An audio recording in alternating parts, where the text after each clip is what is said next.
CMA TV vous présente la chronique culturelle. Voilà, il est avec nous aujourd'hui, comme on dit maintenant, l'expression bien populaire, en présentiel. Jonathan Radière, bonjour. Ça va bien, Michel? Oui, merci. Et toi? Ça va super bien. Ça va super bien. Écoute, on est content de te revoir, de te retrouver. Et aussi, on est content de voir que, pour vous autres, là, les grandes portes s'ouvrent. Là. Tranquillement, pas vite. Oui. On s'en vient là. On en est où, là? Avec on a commencé par avoir des spectacles en présentiel. Ce week-end, on avait, le week-end dernier, là, donc en fin de semaine passée, on avait nos 2 premiers spectacles.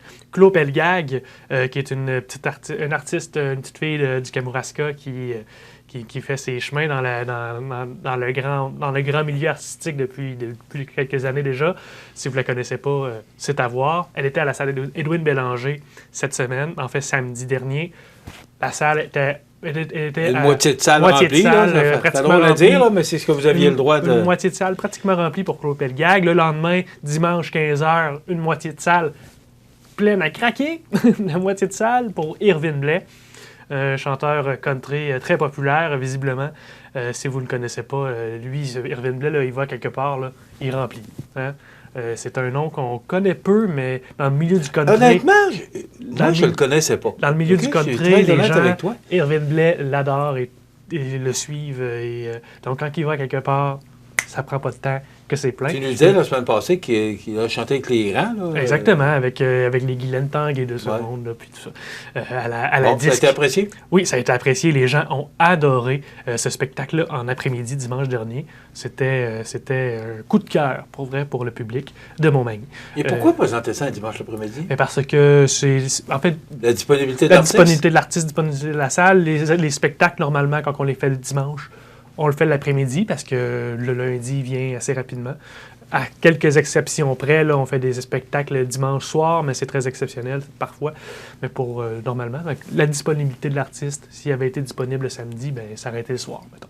Tu comprends? Bon, là, avant de parler des prochains spectacles, là, on en est où avec les règles sanitaires? Là, pour l'instant, on est encore une fois jusqu'au 27 février inclusivement. Jusqu'au 27? Inclusivement, on a des salles à 50% de capacité. Okay. Donc, le lendemain, à travers le Québec, les salles de spectacle, et là aussi, là, à demi-capacité, à 50%, le bar est fermé, donc on peut pas retirer, le masque est obligatoire pendant tout le spectacle. On ne peut pas le retirer pour boire et manger parce que notre bar est fermé. À partir du 28 février, à travers le Québec, les salles deviennent à 100% de capacité. Le masque est obligatoire lors des spectacles, mais on peut le retirer pour boire et manger parce que le bar pourra... Parce que le bar pourra... On peut manger avec un masque, là. Exactement. Donc, c'est ça qu'on en est. Jusqu'au 27, on est à 50%. À partir du 28, on est à 100%. Nous, notre premier spectacle à 100% sera le 5 mars.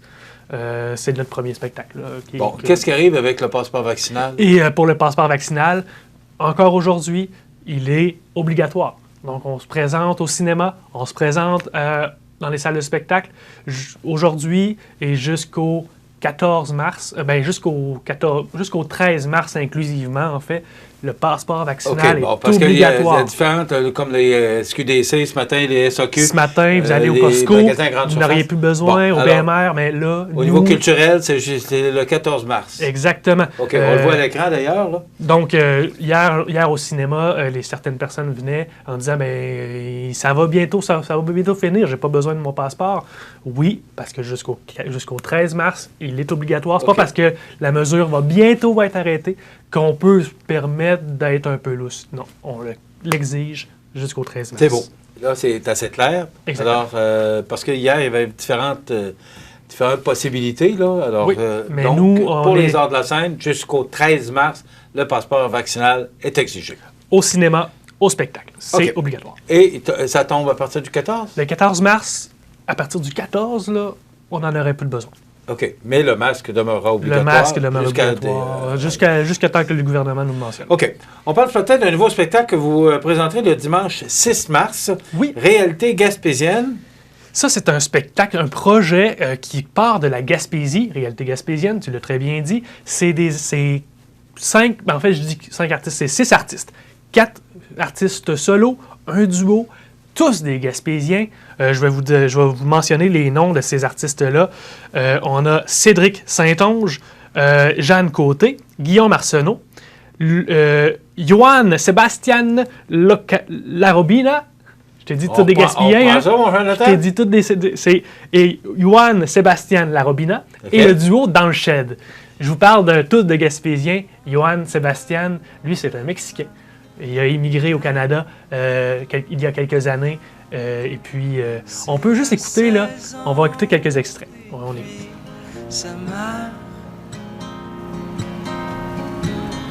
Explose tes pleurs en éclats de fer.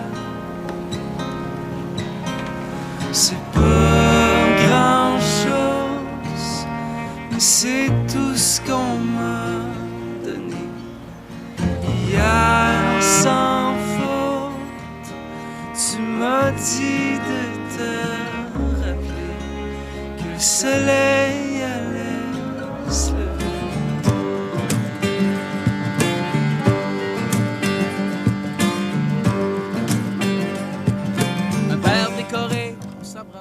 Donc, ce que j'ai vu, c'est guitare. J'ai vu... Jean, on pourrait juste reculer l'image un petit peu, voir les musiciens. Contrebasse, accordéon. Accordéon. Donc, il y a également, j'ai vu 2 guitares. Donc, je vous explique rapidement. Violon. J'ai cru voir le violon aussi. Donc, explique-moi, ce sont des nouveaux musiciens? En fait, il y a le premier qu'on a vu chanter, Cédric Saint-Onge, qui est un artiste un peu plus de la relève. Le duo Dans le Shed, qui est un duo de vieux routiers. Donc, c'est vraiment des artistes de la Gaspésie. Bon, quel genre de musique ils font? Ben, on l'a entendu, ils font de la musique un peu mélancolique, un peu comme le duo Dans le Shed sont un peu plus... Dans le shed, là, tu sais c'est quoi une shed? Une cabane dans le fond d'un champ, là. Ben, un shack, donc c'est vraiment, cette musique-là est un peu plus entraînante. C'est vraiment la musique des artistes selon leur propre styles musicaux. Johann Sébastien est un peu plus samba, un peu plus comme ça. Donc, c'est ces 5 artistes-là, ben, le duo, les 4 artistes... C'est pas du folklore, non, ils font leur propre... Ils viennent présenter leur propre réalité gaspésienne. Donc, c'est vraiment des Gaspésiens qui viennent raconter leur histoire. Et ils sont accompagnés de 3 autres musiciens. Un musicien qui joue de la flûte traversière, il y en a une qui joue d'accordéon, contrebassiste. Et ils viennent raconter des histoires de leur propre réalité gaspésienne.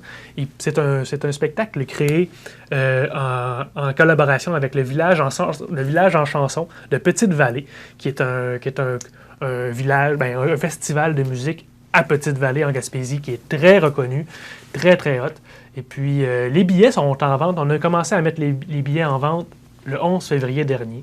C'est un spectacle vraiment, on voit les artistes là, ici à l'écran.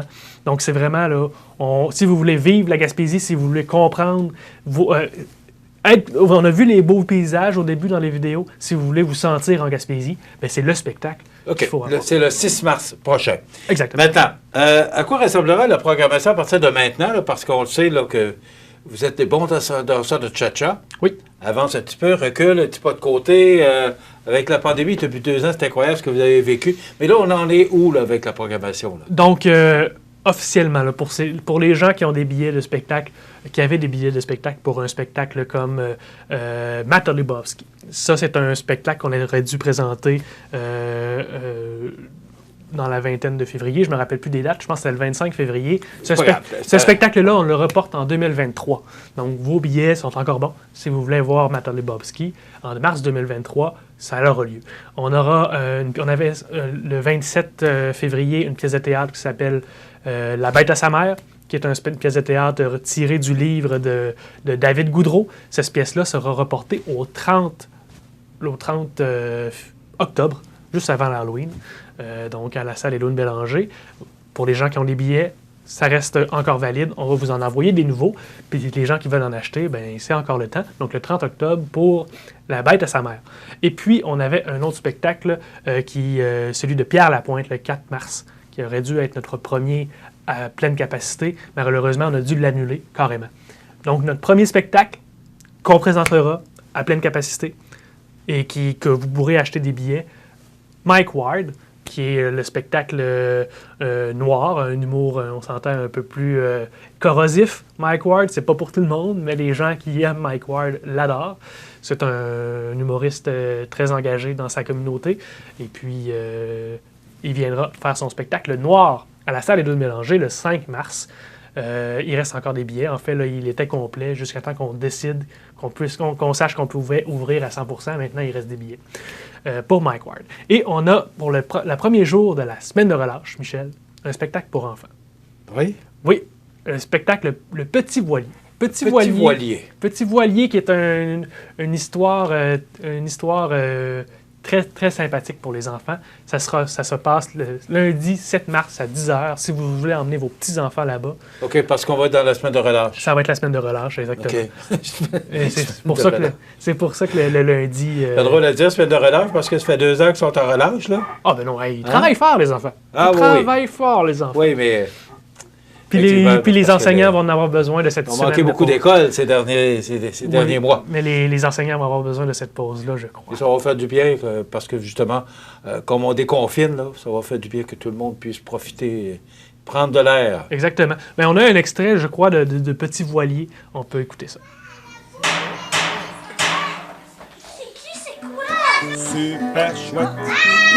Après soleil, ça me quand même. Et si tu veux me respirer, non, tu vas faire wash, wash, wash, ça va faire wash, wash, wash, ça les enfants, pas bon du tout.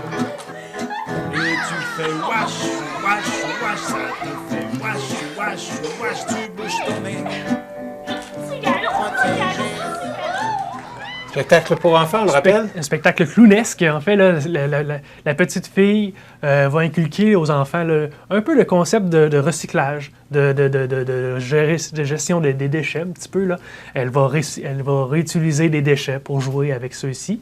Je ne sais pas si vous entendiez dans l'extrait, mais les enfants qui crient dans la salle, qui parlent avec l'artiste pour lui dire « Non, on va pas là, il est là, le petit monsieur qui fait du bruit. » Les enfants interagissent dans ce spectacle-là parce qu'ils adorent ça. Petit Voilier, un spectacle qui aura lieu à la salle Promutuelle Assurance, lundi le 7 mars. C'est un lundi, c'est le début de la semaine de relâche. Les enfants n'auront pas d'école, donc c'est le temps de les prendre, de les emmener, voir ce spectacle-là le lundi matin. Dans le cadre de la semaine de la relâche. Exactement. Maintenant, donc, voilà. Il nous reste moins de 2 minutes. Le cinéma, il se passe quoi? Le cinéma, on a Aline. Si vous voulez voir Aline, il reste que 2 représentations. Je pense qu'à toutes les représentations, il y avait du monde, Michel. Là. Les gens attendaient Aline. On l'a eu presque 2 semaines, là, si on veut dire, là, avec la réouverture qui nous a coupé un petit peu une semaine en 2. Les gens attendaient Aline. Les gens sont au rendez-vous. Ne manquez pas ça. Si vous voulez acheter des billets d'avance pour être sûr d'être présent, allez-y. Ça finit jeudi? Ça finit ce jeudi.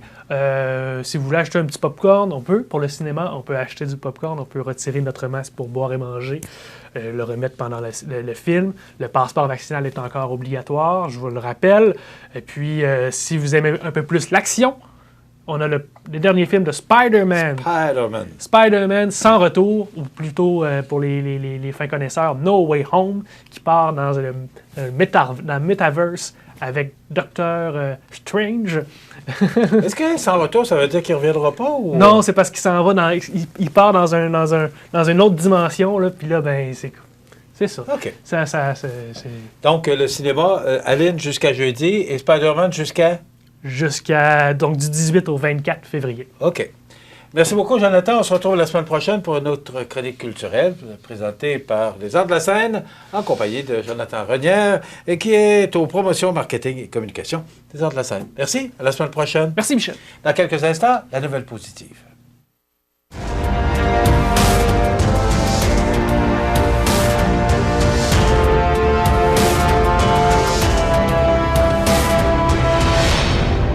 CMA TV vous présente la chronique culturelle.